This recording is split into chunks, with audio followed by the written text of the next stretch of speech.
তো ওয়েলকাম, নমস্কার, আরও একবার আমার চ্যানেলে সবাইকে স্বাগত জানাই। আজকের এই ব্লগটা হচ্ছে আমি ঘুরতে গেছিলাম অনেক দিন আগে। সেই ব্লগটা প্রায় বলতে গেলে ভুলেই গেছিলাম পোস্ট করতে, আসলে তা নয়। আমি বলেছিলাম না আমার চ্যানেলের একটা ব্লগ ছিল, যেই ব্লগটা নষ্ট হয়ে গেছিলো। তো এই ব্লগটা কোনো রকমে আমি সেখান থেকে কিছু ক্লিপস ক্রপ করে আমি নিয়ে এসেছি। এই ব্লগটায় আমি গেছিলাম কোন্নগরে একদিন ঘুরতে, আমারই খুব বাড়ির কাছে। আর সেখানে প্রথমে দেখালাম যে একটা মলে গেছি, একদম স্টেশনের কাছেই, স্পেন্সার, শপিং করতে। সেখানে টুকটাক নিজের প্রয়োজনীয় শপিং করে নেওয়ার পর তারপরে রেস্টুরেন্টে খিদে পেয়ে গেছিলাম খেতে। তো যার সঙ্গে গেছিলাম তার সঙ্গে তো এখন আর কোনো রকম যোগাযোগই নেই, কারণ সে চায় না যে তার কোনো ব্লগ আমি পোস্ট করি। এমনি আমি ব্লগ আগেও করেছি, যারা জানেন না তারা ব্লগটা একবার দেখে নেবেন যে কেন সে এই ব্লগে নেই। সে যদিও আমার ছবিগুলো শ্যুট করে দিয়েছে, আমার সেই বান্ধবী।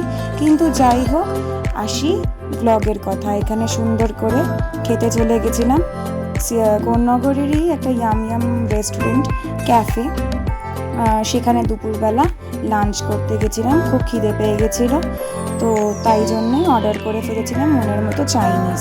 আমার চাইনিজ খুব ভালো লাগে, তো দুজনে মিলেই দুটো কম্বো অর্ডার করেছিলাম খুব রিজনেবল প্রাইসে। ওখান থেকে বিকেলে রোদ পড়তে বেরিয়ে গেলাম কাছেরই অবনীন্দ্রনাথ ঠাকুরের বাগান বাড়ি। এই বাগান বাড়ির প্রচুর পুরাতন ইতিহাস রয়েছে, এবং সেই ইতিহাসগুলো জানার জন্য আপনারা সবাই অনেক ভিডিও পেয়ে যাবেন আলাদা করে। এই ভিডিওতে আমি কোনো ইতিহাস বলবো না, কিন্তু ঘুরে দেখাবো কীরকম বাগানবাড়ির পরিবেশটা, সেটা দেখানোর জন্য। এই হচ্ছে বাগানবাড়ির পাঠাগার। সেই পাঠাগারে প্রচুর বইপত্র আছে, সুন্দর পুরনো আদলের জানলা দরজা, সেগুলো দেখতে খুবই ভালো লাগে। অনেকেই ফটোশ্যুট করে। আর এই হচ্ছে বিশ্ব বাংলার লোগো। তো এখান থেকেই আমরা হাঁটতে হাঁটতে ঢুকলাম বাগানবাড়ির ভেতরে। তারপরে যেহেতু গরমকালের বিকেল ছিল, তাই জন্য অনেক রোদটা পড়ে যাওয়ার ফলে একটু ঠান্ডা ঠান্ডা আর কি পরিবেশ তৈরি হয়েছিল। আর এই হচ্ছে বাগান বাড়ির যেই ঘরটা, সেই ঘরের মধ্যেই সমস্ত পুরানো আদলের সব পুরো কারুকার্য সবটাই ছিল।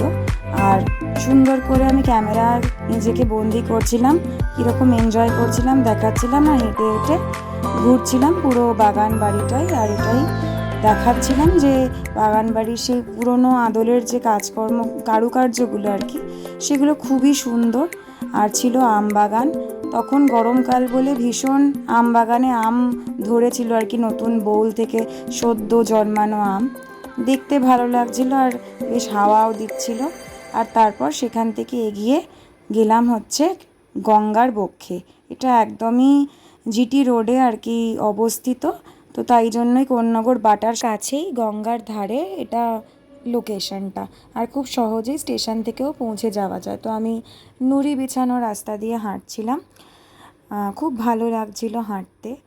এই ওল্ড ওয়ার্ল্ড চার্মটাকে ফিল করতে ভীষণই মজা লাগছিল। তো আমি সেটাই বলবো সবাইকে, সবাই এই জায়গাটা ঘুরে দেখতে পারেন। খুবই সুন্দর জায়গা, একদম মনোরম শান্তিপূর্ণ জায়গা। ভিডিও ভালো লাগলে লাইক কমেন্ট শেয়ার অবশ্যই করবেন, আর সাবস্ক্রাইব করে রাখবেন আমার চ্যানেল। সবাই ভালো থাকবেন।